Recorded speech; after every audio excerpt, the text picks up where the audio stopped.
Support comes from the Missouri Forest Products Association, saluting Earth Day on April 22nd with an ongoing commitment to help offset carbon emissions with sustainable harvesting of Missouri forests. Details at choosewood.com.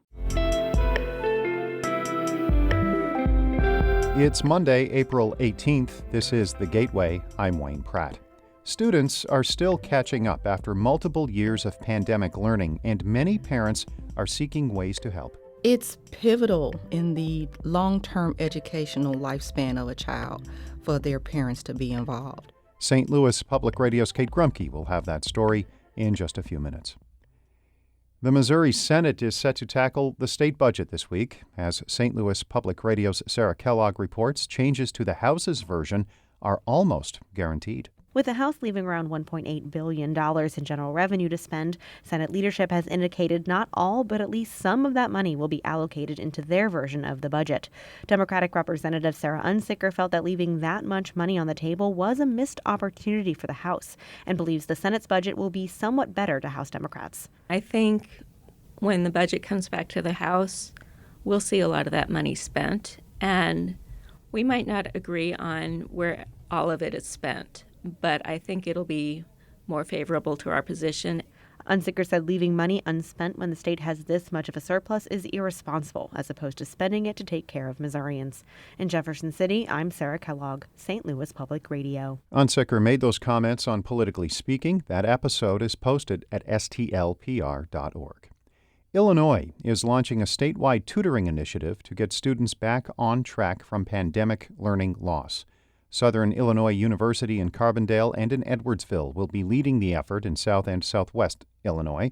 The state's Board of Education Executive Deputy Director Stephanie Bernatite says the state is spending $25 million on the program. Federal relief funds are being used as part of the tutoring initiative to help students who have experienced disruptions to learning stay academically on track and to get the extra help they need in reading and math. Illinois has identified districts that were disproportionately impacted by the pandemic. The universities will train and pay college students and community members to serve as tutors. The Illinois Department of Public Health has issued a warning. COVID cases are ticking back up statewide. Alex Degman reports. Illinois was averaging a little more than 1,000 new cases a day 3 weeks ago. That's now up to nearly 2,000 daily. But most counties are still considered low risk for transmission. Only Champaign County is in the medium category. Dr. Ramel Tokars, interim director of the state's Department of Public Health, encourages Illinoisans to keep track of the latest information in their area. She says Illinois is prepared if another wave surfaces, noting the state's stockpile of tests has been replenished, and they'll soon have 2 million rapid tests on hand. The department is also working with pharmacies and healthcare providers to replenish COVID treatments. I'm Alex Degman. The new leader of Arch Grants wants the St. Louis nonprofit to build on its record of helping minority-owned startups. Gabe Angieri was recently named executive director of the organization that provides funding and other business support for early-stage companies that commit to the city of St. Louis for at least 1 year. He says Arch Grants has funded more than 200 startups since 2012. 69% of those companies are led or co-led by a woman, a person of color, an immigrant, or a veteran. I think it's key to St. Louis's future economic outlook and vibrancy to have an entrepreneurial ecosystem that more closely resembles the St. Louis community in which we all live. Angieri says the pandemic has been challenging for the organization, but it still funded nearly 35 companies in 2021. The St. Louis Metropolitan Police Department is investigating a deadly shooting over the weekend on a Metrolink train. A man was found dead on a train near the Forest Park to Bolivar station. Authorities say the shooting emerged from an altercation between two passengers. By State Development President Toby Roach calls the level of gun violence, quote, shocking. In a statement, he says the random act of violence is truly disappointing, but the transit community is, quote, worth fighting for.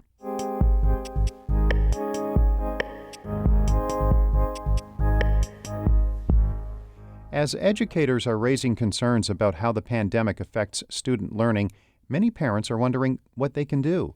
Katrina Brown is with Homeworks, an organization that helps teachers get parents more involved in their children's education.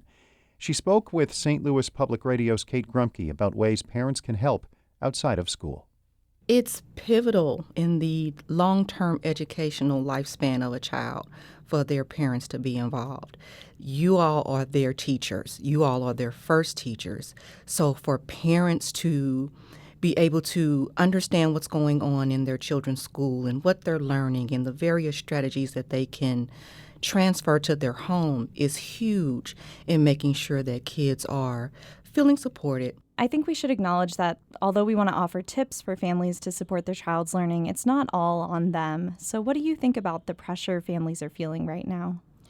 It's more prevalent than ever before, and I totally understand why parents are feeling like the weight of the world is on their shoulders. And so you're right, you're absolutely right. It's not all on the parents, and that's where that communication with your school and your teachers and your administrators comes in. That's why Homeworks is big on building family and engagement. We love to be able to see teachers and parents work together. We got a question about the best ways to teach children to read. Hi, my name is David Wise, and I live in South St. Louis County, and I was just wondering, how do I teach a 5-year-old child how to read? What tips do you have on that subject? The biggest thing is talk and talk often. You will be surprised. Learning is happening in your everyday life all around you. Sometimes reading doesn't just have to be sitting down and reading a book per se. That's great. But sometimes look at the things that are going on around you. If you grab the mail out the mailbox, have your kiddo read the mail with you. When you're riding in your car or you're traveling wherever you're going, have them talk about what they're seeing in the environment. Have them look around and label things. So make it fun, talk a lot, and just find those spaces in your day where you all can just have a conversation and build that reading skills. We also got multiple questions about how to help students who are struggling with the social and emotional aspect of school. This is Megan Fennell from South St. Louis County. As a parent, I haven't felt pressure to help our kids catch up academically because everyone was in the same boat. Catching up emotionally and socially is a different story. Do you have advice for parents on that front? Yes, parents, first and foremost, take care of yourself.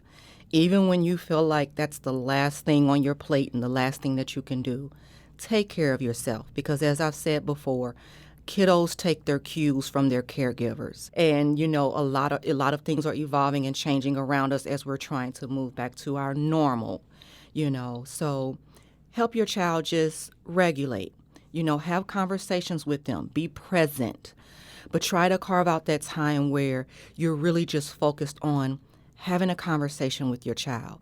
Allow them to tell you how they're feeling. Let them have that space to be able to express themselves. If they can't verbally do it, maybe they can write it down. And again, speak with your teachers, speak with your administrators. Allow them to give you pointers of maybe things that they're seeing in the classroom that's working for the child so that it can transfer over to home. And it sounds like it's really important for parents to be communicating with teachers, but I know that teachers have a lot on their plate right now as well, and I think maybe parents might be a little worried about putting something else on their plate. So what have you heard from teachers about having more parent involvement? Teachers want that. They want that parent involvement because the more they know about the dynamics of the family, the better they're able to understand if they need to tweak and adjust or change the way they're doing things in their classroom. And it does not always have to be negative items. Be in contact about those successes. Be in contact about those things that you want to see your child growing on. So parents, please know that teachers definitely want to hear from you so that they can also learn what things that they need to adjust so that the child can be successful. That was St. Louis Public Radio's Kate Grumke speaking with Katrina Brown from Homeworks. Our Jonathan Ahl edited that report. Shula Newman is the executive editor of St. Louis Public Radio, a listener-supported service of the University of Missouri-St. Louis. Music by Ryan McNeely of Adult Fur. I'm Wayne Pratt. This has been The Gateway.